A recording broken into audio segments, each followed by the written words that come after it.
To our amazing viewers at Infidelity Tales Lab, welcome and thank you. Your presence makes these stories worth sharing. We'd love to hear which part of the world are you joining us from. Let us know. Now, let's dive into today's story. Chapter 1. Severed Ties. A steady autumn rain beat against the windows of Pike County Courthouse as Harlan Mercer waited for Judge Laurel Weinstein to sign the final divorce papers. At 42, Harlan sat straight-backed in his tailored charcoal suit, a physical embodiment of the self-control that had made him one of Pennsylvania's most formidable criminal defense attorneys. His calloused hands, remnants of his working-class upbringing, rested on the polished table, betraying nothing of the storm churning inside him. Across the room, Bethany Mercer, soon to revert to Bethany Lafferty, sat beside her boyfriend, Ryan Steiger. The sight of Ryan's hand resting possessively on Bethany's thigh made Harlan's jaw clench imperceptibly. Only 6 months ago, Ryan had been a client Harlan had successfully defended against aggravated assault charges.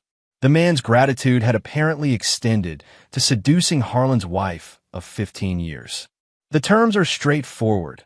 Harlan's attorney, Marlene Wu, summarized. Mr. Mercer will maintain primary residence, and Ms. Lafferty receives the vacation property. Joint custody of Theo with alternating weekends and holidays. Child support as calculated by standard guidelines. Judge Weinstein nodded, reviewing the documents.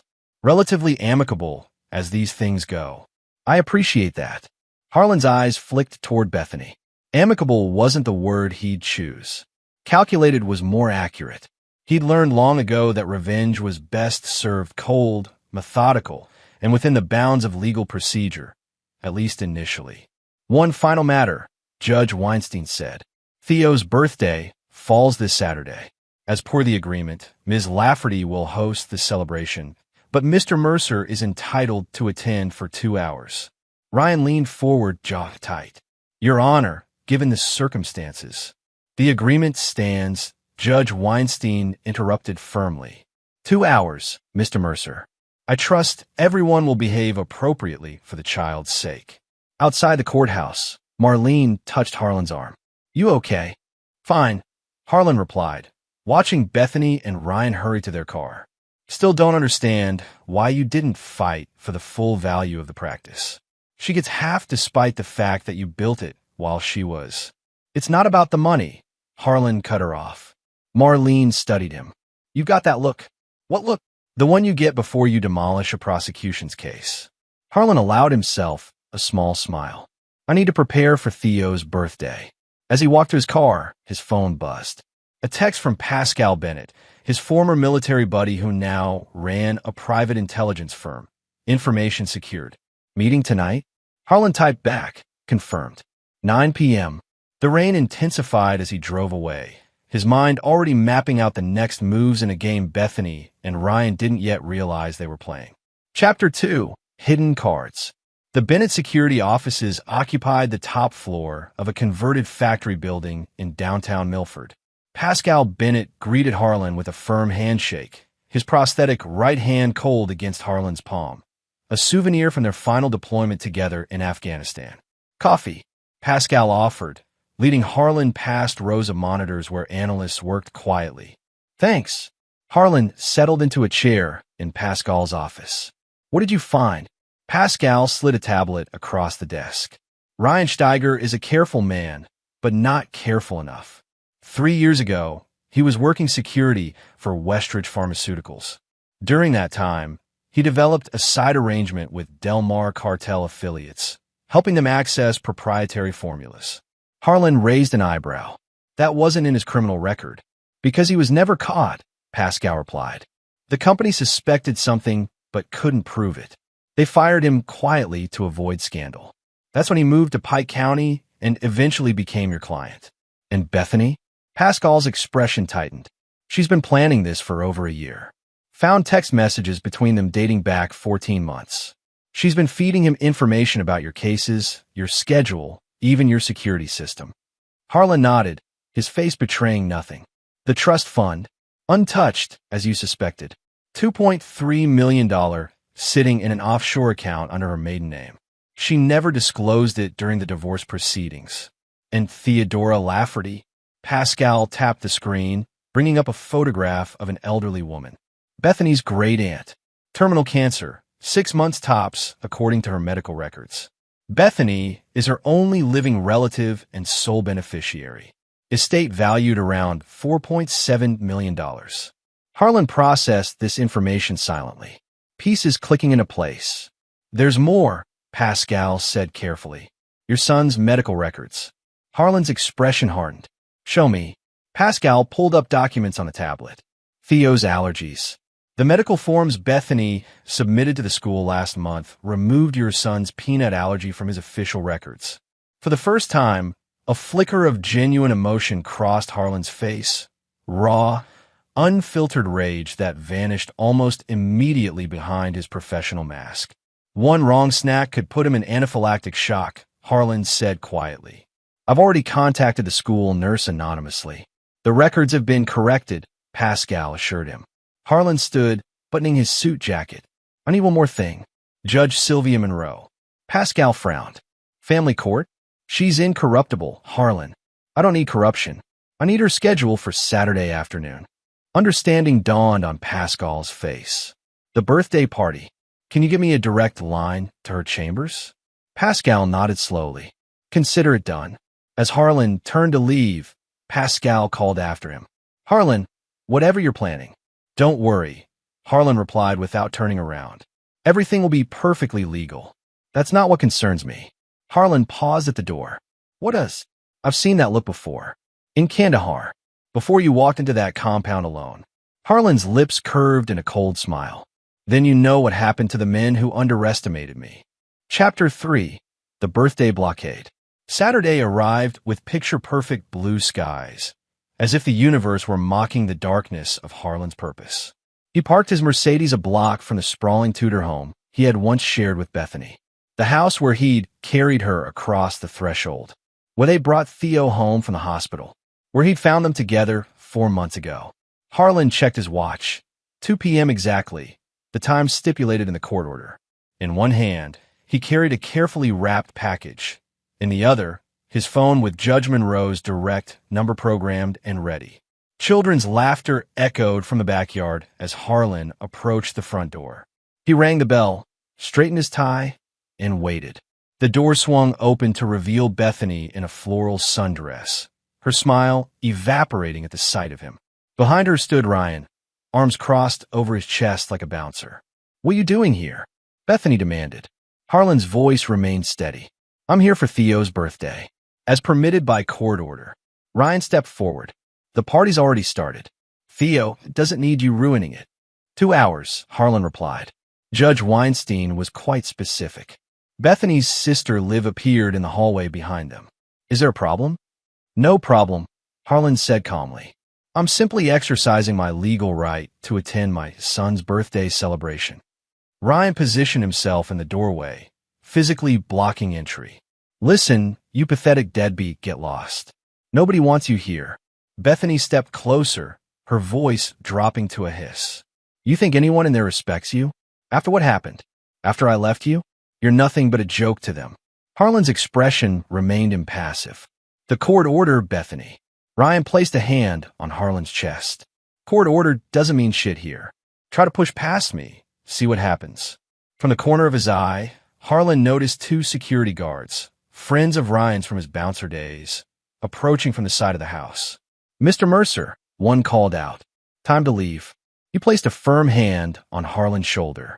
For a moment, everything balanced on a knife's edge. Harlan could feel the weight of the guard's hand, see the smug triumph in Ryan's eyes, the contempt in Bethany's.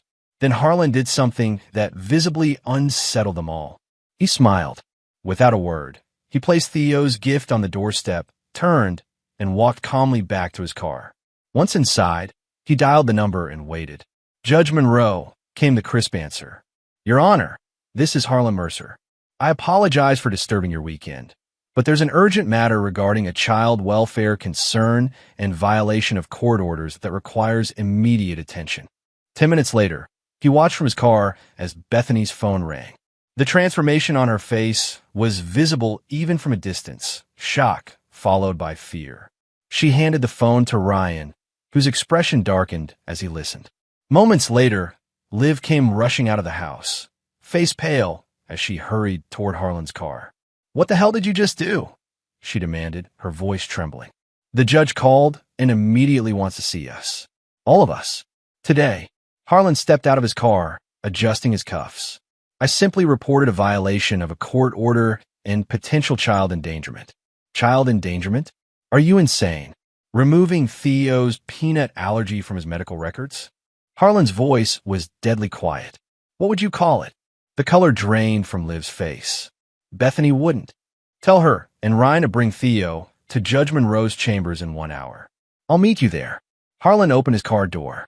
"And Liv, this is just the beginning." Chapter 4. Chambers of Truth. Judge Sylvia Monroe's chambers felt unnaturally quiet for a Saturday afternoon. The typical courthouse bustle was absent, leaving only the soft ticking of an antique wall clock and the occasional rustle of papers as the judge reviewed the documents before her. Harlan sat perfectly still, a statue of patience. Across the room, Bethany repeatedly checked her phone while Ryan fidgeted with his watch.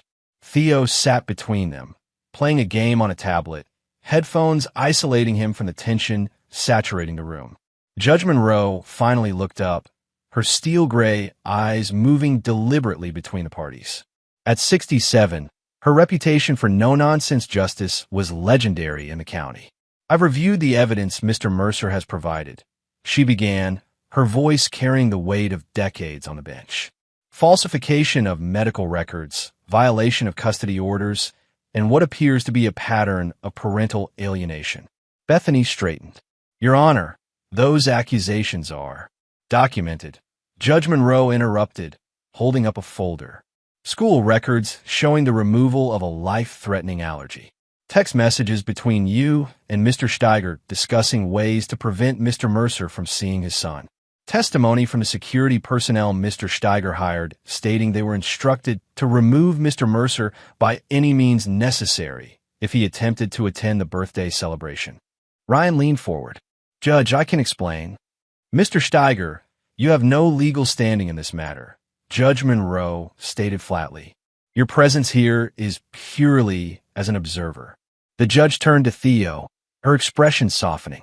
"Young man, would you mind stepping outside with my assistant for a few minutes? She has some books you might enjoy."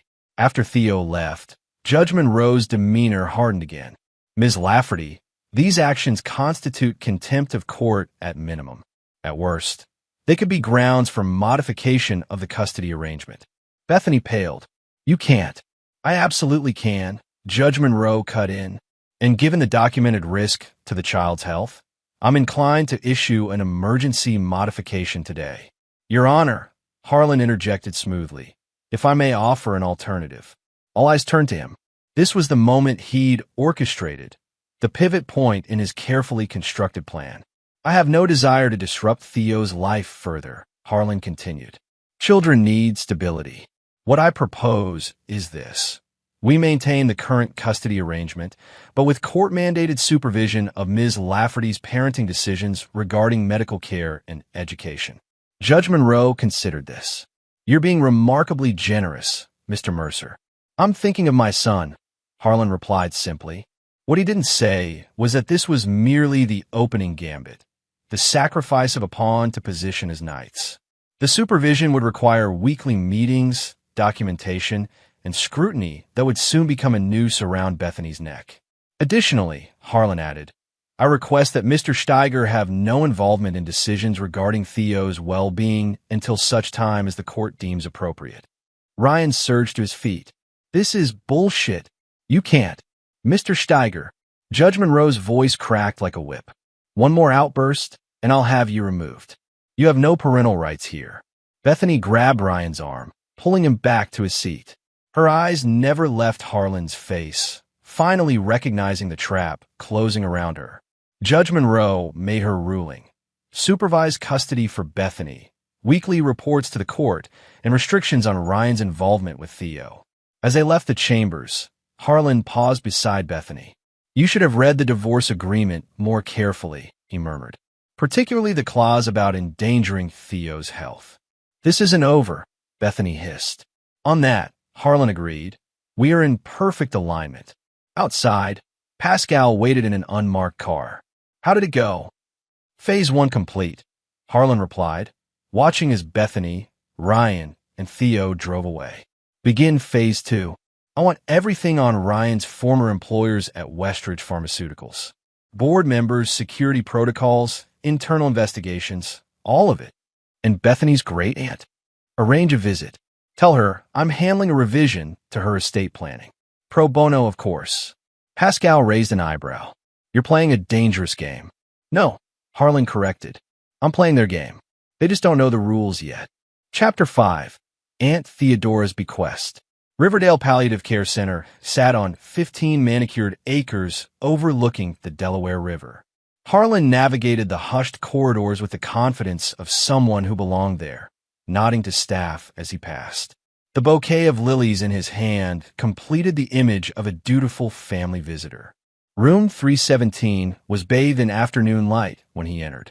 Theodora Lafferty lay propped against pillows, her once substantial frame now fragile beneath the blankets. Despite her illness, her eyes were sharp and assessing as they fixed on Harlan. You're not from hospice, she stated flatly. Harlan placed the lilies on a side table. No, Ms. Lafferty. I'm Harlan Mercer. Recognition flashed across her face. Bethany's ex-husband, the lawyer. She studied him for a moment. You've got some nerve showing up here. I've been told that before, Harlan replied, taking a seat beside her bed. I understand you've been working with Brady and Winters on your estate plan. Theodora's eyes narrowed. Bethany mentioned you were conniving. Seems she undersold it. Bethany tells many stories, Harlan responded evenly. Some truer than others. Get to the point, Mr. Mercer. I'm dying, not senile. Harlan appreciated her directness. Your estate is substantial. Currently, it's structured to pass entirely to Bethany upon your death. She's my only living relative. Is she? Harlan removed a folder from his briefcase. Did you know that Bethany has been systematically endangering your great-great-nephew Theo's health by concealing his medical conditions? He placed documented evidence before her. The altered school records, affidavits from the school nurse, Judge Monroe's ruling. Theodora's hands trembled slightly as she examined the papers. Why would she do this? Control, Harlan replied simply, and to remove obstacles to her relationship with Ryan Steiger, who, incidentally, has a documented history of violence and connections to drug trafficking. He showed her Ryan's sealed criminal records, which Pascal had obtained through channels best left unexplained. Bethany told me you were abusive, Theodora said, watching his reaction carefully. Did she mention specific incidents? Theodora hesitated. No, just that you were controlling. Ask yourself, Ms. Lafferty, in the 15 years you've known me, have you ever seen evidence of that? Or is it possible Bethany is projecting her own behaviors onto me? Silence filled the room as Theodora absorbed his words. Finally, she sighed heavily. What do you want, Mr. Mercer? I'm not here for your money, Harlan assured her. I'm here because Theo deserves protection, including from his mother if necessary. And you expect me to disinherit my only niece based on your say-so? I expect nothing, Harlan replied. I'm merely providing information you deserve to have before finalizing your estate plans. He stood to leave, placing his card on her table. Whatever you decide, I wish you peace in the time you have left. As he reached the door, Theodora called out, Mr. Mercer. He turned. I've lived long enough to recognize genuine concern, she said quietly, and genuine manipulation. Sometimes they look remarkably similar. Harlan nodded. The difference is in the outcome, Ms. Lafferty. Who benefits from your decision and who suffers? 3 days later, Harlan received a call from Gerald Winters, Theodora's estate attorney. Mr. Mercer, Ms. Lafferty has requested your presence for the signing of her new will tomorrow at 2 p.m. She was quite insistent. When Harlan arrived the following day, he found not only Theodora and her attorney, but also Bethany, her face tight with barely contained fury. Welcome to our little gathering, Theodora greeted him, her voice stronger than during his previous visit. I made some changes I thought everyone should hear directly.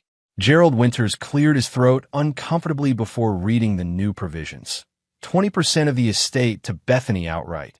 30% to Theo in a trust managed by a neutral third-party trustee until he reached 25, and the remaining 50% to establish a foundation for children with severe allergies, with Harlan appointed to the board of directors. Bethany's composure shattered. You can't be serious. After everything I've done for you. Yes, let's discuss what you've done, Theodora interrupted coldly. Like telling me Harlan couldn't be bothered to visit when I was hospitalized last year, when in fact you never told him I was ill. Or perhaps how you've been systematically overdosing my pain medication on the days before my cognitive assessments with Dr. Feldman. The room fell silent. Harlan hadn't known about this last detail. His respect for the elderly woman increased substantially. You're confused, Bethany tried, shooting a venomous glance at Harlan. He's manipulating you. The only person who's been manipulating anyone is you, Bethany, Theodora stated firmly. I may be dying, but I'm not a fool. Gerald has already documented my mental competence with 3 independent psychiatrists. The will stands. After the papers were signed, Harlan helped Theodora back to her room, leaving Bethany with the attorney. She'll contest it, Theodora said as he adjusted her pillows. She'll lose, Harlan replied confidently. Theodora studied him. You didn't tell me about the medication. I didn't know, but you're not surprised. No, Harlan admitted. I'm not. Theodora patted his hand weakly. You're a dangerous man, Harlan Mercer. I hope my great-nephew has inherited your spine rather than his mother's ethics. As Harlan left the facility, he spotted Bethany in the parking lot, speaking intensely with Ryan on her phone. When she saw Harlan, her expression transformed into pure hatred. Harlan merely nodded politely as he passed. Phase 2 was complete. The financial foundation of Bethany's future was crumbling, and with it, he suspected, Ryan's interest in their relationship. Now was time for Phase 3, dismantling Ryan Steiger himself. Chapter 6, The Westridge Gambit. Westridge Pharmaceuticals' headquarters dominated the Philadelphia skyline, its glass facade reflecting the setting sun as Harlan rode the elevator to the executive floor. The email from Carson Westridge, the company's CEO, had been unexpected but not unwelcome, a perfect piece falling into place. Mr. Mercer, Carson greeted him, rising from behind an imposing desk. At 65, he remained imposingly fit, his handshake firm. Thank you for coming on such short notice. Your message sounded urgent, Harlan replied, taking the offered seat. Carson nodded gravely. 3 days ago, our security team detected an intrusion into our research database. Specifically, our newest cancer treatment protocols, a potential billion-dollar breakthrough. I'm sorry to hear that, but I specialize in criminal defense, not corporate espionage. The breach originated from an IP address associated with Ryan Steiger, Carson stated flatly. Our former security consultant. Harlan kept his expression neutral despite the surge of satisfaction. Pascal had done his job perfectly, leaving digital breadcrumbs that any competent security team would find, but nothing that could be traced back to the actual source. That's quite a coincidence, Harlan remarked carefully. Is it? Carson slid a folder across the desk. Our investigation uncovered communications between Steiger and Del Mar cartel affiliates dating back to his employment here. We believe he's selling our research. Have you contacted the authorities? Not yet. Carson leaned forward. We understand Mr. Steiger is involved with your ex-wife. Harlan raised an eyebrow. You've done your homework. So has your friend, Mr. Bennett. He reached out to us last week with concerns about industrial espionage. Very patriotic of him. The two men regarded each other with mutual understanding. No explicit acknowledgement of the choreographed nature of this encounter was necessary. What exactly are you asking of me, Mr. Westridge? Your expertise in negotiating with the Justice Department, Carson replied smoothly. If we report this directly, it becomes public. Stock prices plummet. Investors panic. If, However, a respected attorney with federal connections helps facilitate a quiet investigation. Harlan nodded slowly. I can make some calls. Arrange a meeting with the appropriate officials. Properly framed, this could be handled with discretion. Excellent. Carson stood. I've taken the liberty of preparing a retainer agreement. As Harlan signed the documents, Carson added casually, Oh, and we've scheduled a board meeting for next Friday to discuss the situation. Your presence would be appreciated. Friday? Harlan echoed. That's Theo's weekend with his mother. Bring him along, Carson suggested. My grandson is about his age. They could swim in the company pool while we meet. Harlan smiled thinly. That's very thoughtful. I'll need to make arrangements with Bethany, of course. Of course. Later that evening, Harlan called Bethany as required by the new court supervision order. I need to switch weekends with Theo. I have an unavoidable meeting Friday. Absolutely not, Bethany snapped. You know we're taking Theo to Ryan's lake house that weekend. It's been planned for weeks. I understand, but this is a significant client.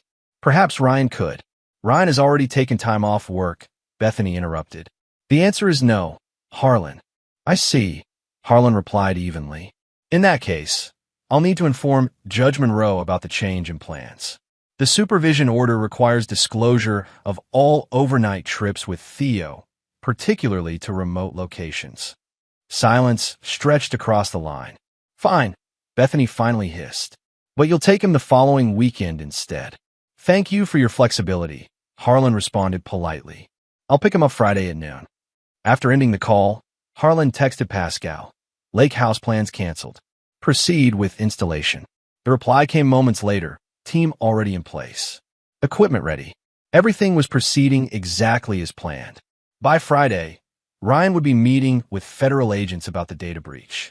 By Saturday, the lake house would be ready for its purpose. And by Sunday, the final phase would begin. Harlan poured himself 2 fingers of bourbon and raised the glass in a silent toast to the coming storm. Chapter 7. Federal Interest. Friday morning dawned with a thunderstorm that matched the mood inside Ryan Steiger's apartment. Bethany paced the living room while Ryan hurriedly packed a suitcase. I don't understand why you have to go now, Bethany protested, following him into the bedroom. We were supposed to leave for the lake house in 3 hours. Ryan stuffed shirts haphazardly into the bag. I told you, Carson Westridge called personally. Said there's been a security breach and they need me to consult on the investigation. Why you? You haven't worked there in years. Because I designed part of their security system, Ryan snapped. Look, this could be a huge opportunity. If I help them identify the breach, they might bring me back with a promotion. Bethany's eyes narrowed, and the fact that Harlan suddenly needed to switch weekends with Theo doesn't strike you as suspicious? The timing is just a coincidence. Ryan paused, doubt flickering across his face before he dismissed it. Harlan doesn't even know about my history with Westridge. He's not that connected. You underestimate him, Bethany warned. He's been 2 steps ahead of us since the divorce. Well, I can hardly refuse when the CEO calls personally, can I? Ryan zipped his suitcase closed. Besides, Westridge is talking about a $50,000 consulting fee. We need that money, especially after your aunt's little bombshell. Bethany fell silent at the reminder of Theodore's will. The loss of millions she'd counted on still stung deeply. Fine, she conceded. But I'm telling you, Harlan is behind this somehow. You're paranoid, Ryan replied, checking his watch. I've got to go. I'll call you tonight after the meeting.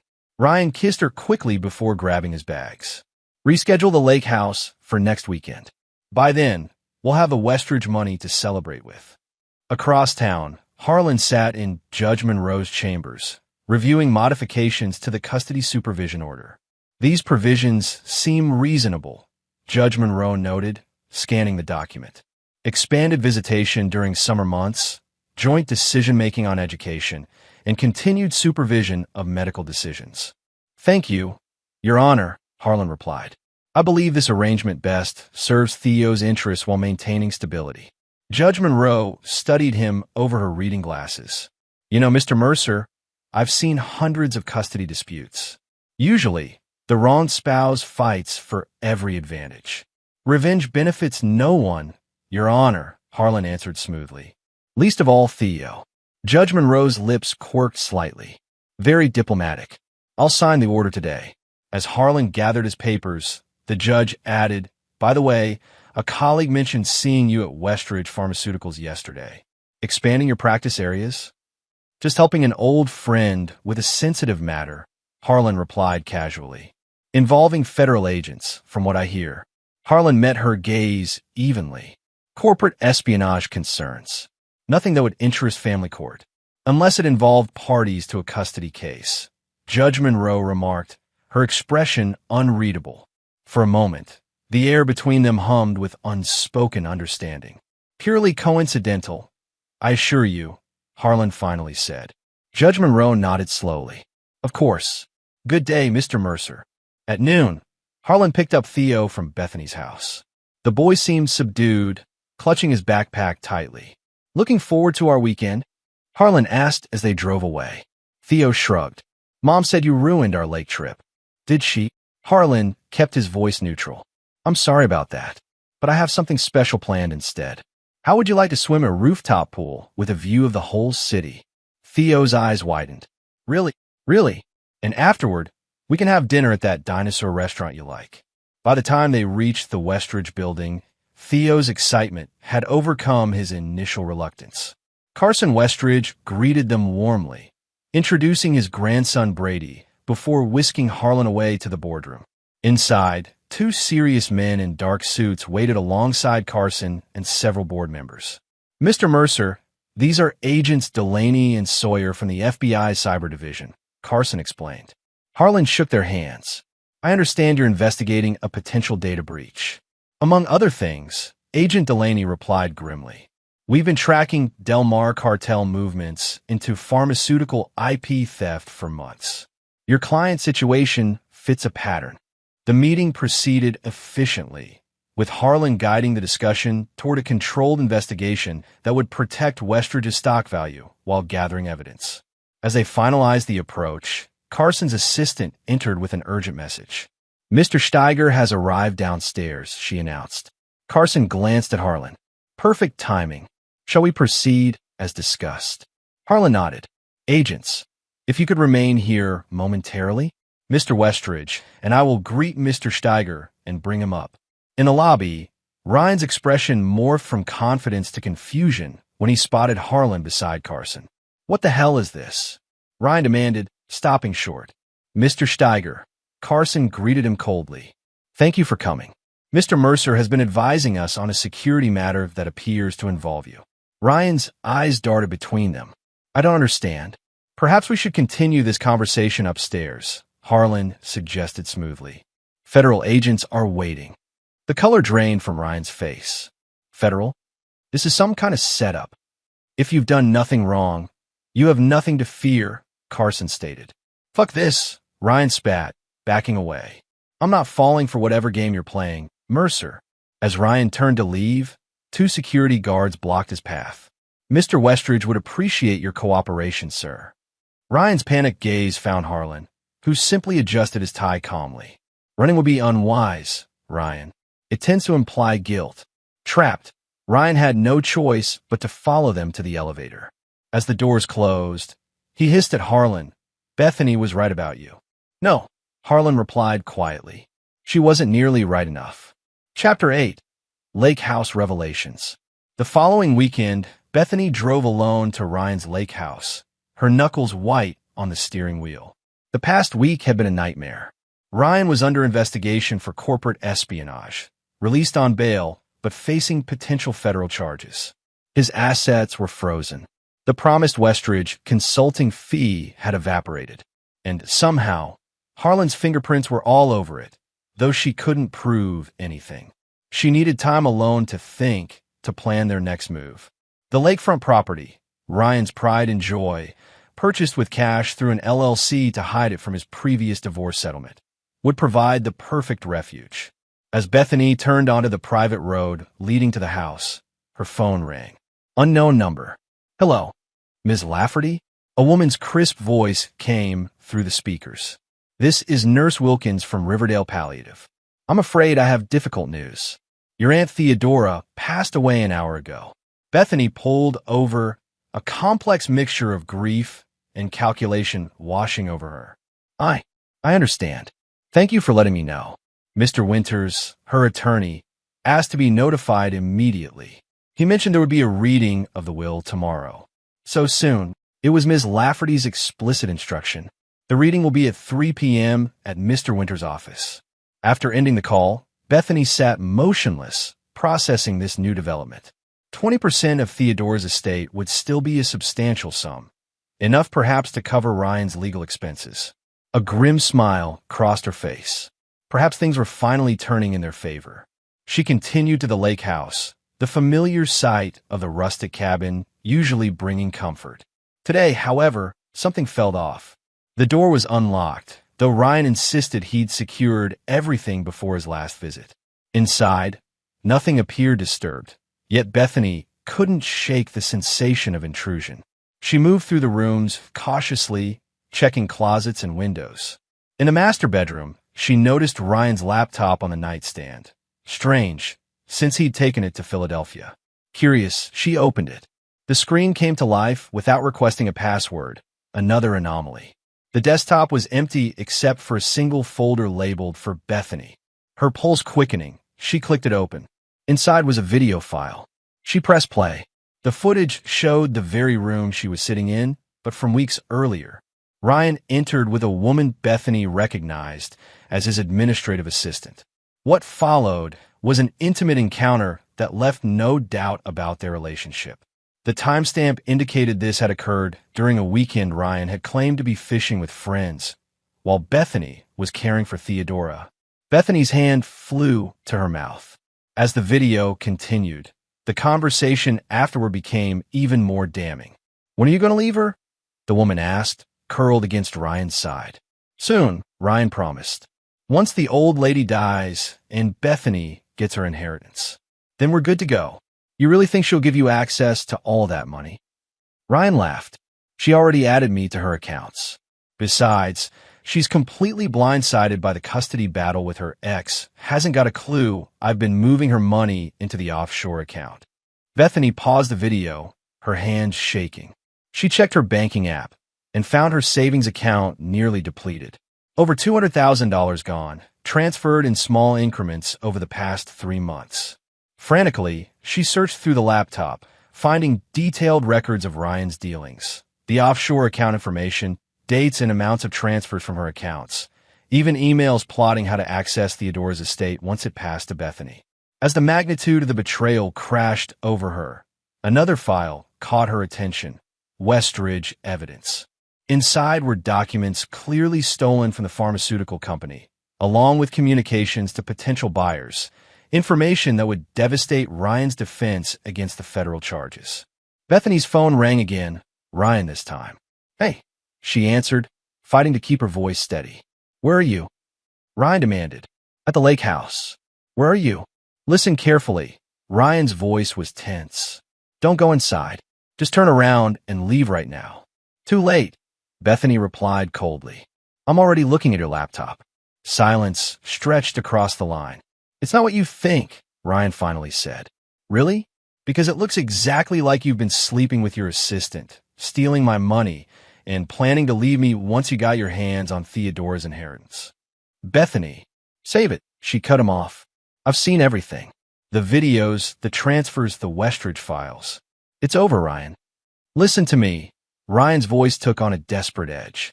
"That laptop wasn't supposed to be there. Someone planted it. Think about it. Who would benefit from turning us against each other right now?" Bethany froze. "Harlan." "Exactly. He's setting us both up. The laptop is probably being tracked right now.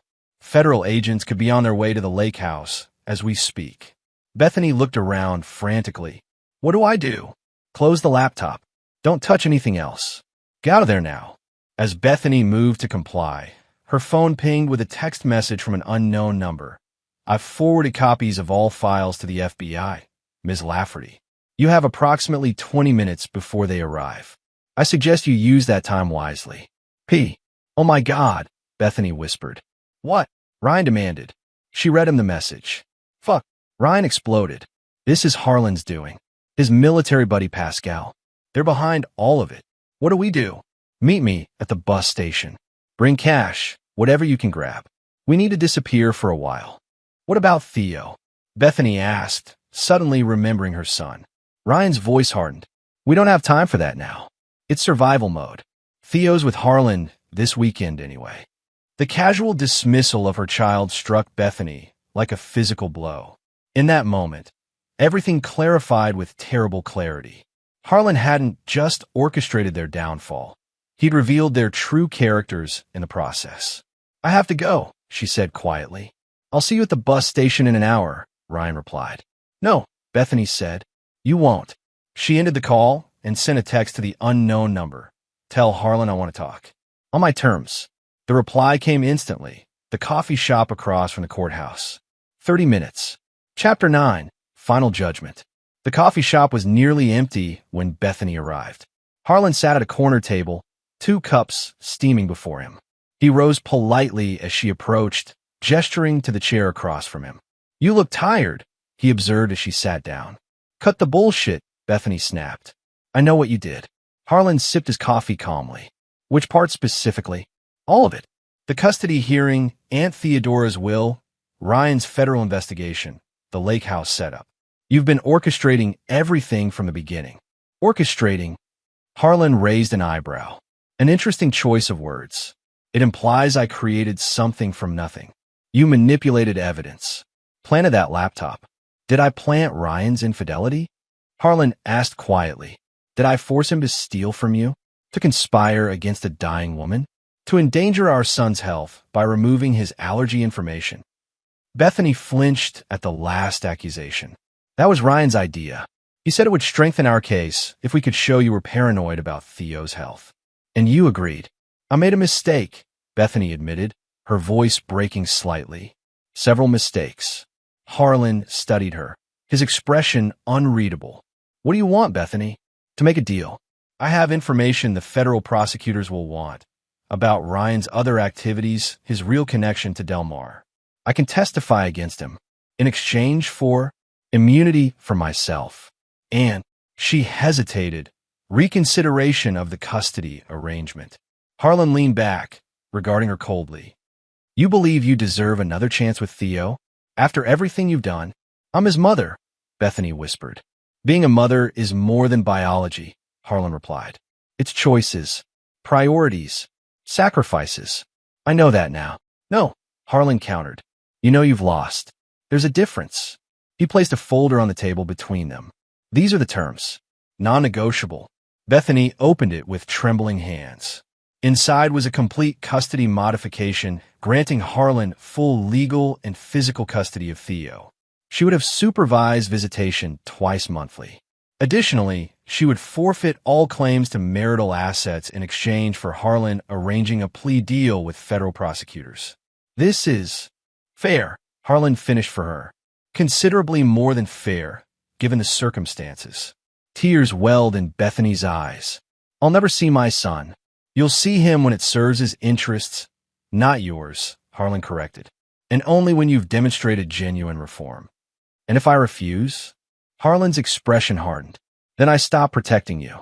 The evidence of your involvement in Ryan's schemes goes to prosecutors. Your knowledge of his corporate espionage. The altered medical records. The text discussing how to alienate Theo from me. Everything. Bethany stared at him, finally understanding the depth of the trap he'd constructed. You never intended to forgive me, did you? This was always your plan. Forgiveness requires remorse, Harlan replied. You've shown none until you were caught. As for planning, I simply created opportunities for your true character to reveal itself. And Ryan? Mr. Steiger made his own choices. His bail was revoked this morning when he failed to appear for a scheduled check-in. Border Patrol has been notified. Bethany's shoulders slumped in defeat. Theo will hate me. That depends entirely on you, Harlan said, sliding a pen across the table.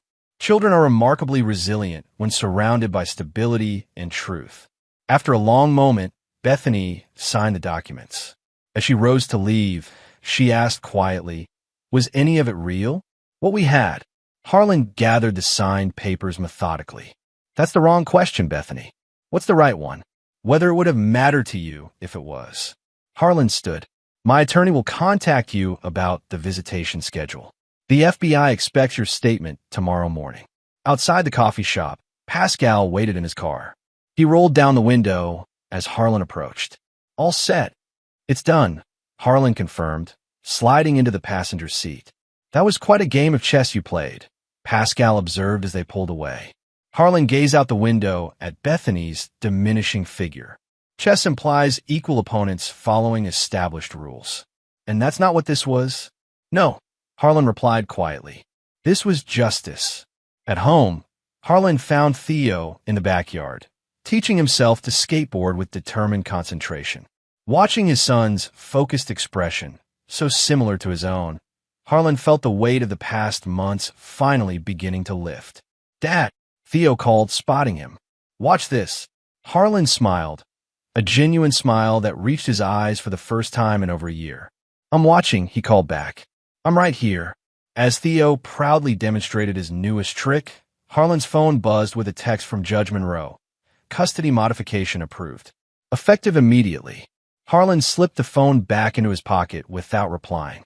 The time for looking backward was over. Whatever came next, recovery, rebuilding, perhaps even redemption for those who earned it, would unfold on his terms. For now, watching his son in the fading afternoon light was judgment enough. And there you have it. Another story comes to an end. What did you think? I'd love to hear your thoughts in the comments below. If you enjoy this story, consider joining our community by subscribing. It means the world to us.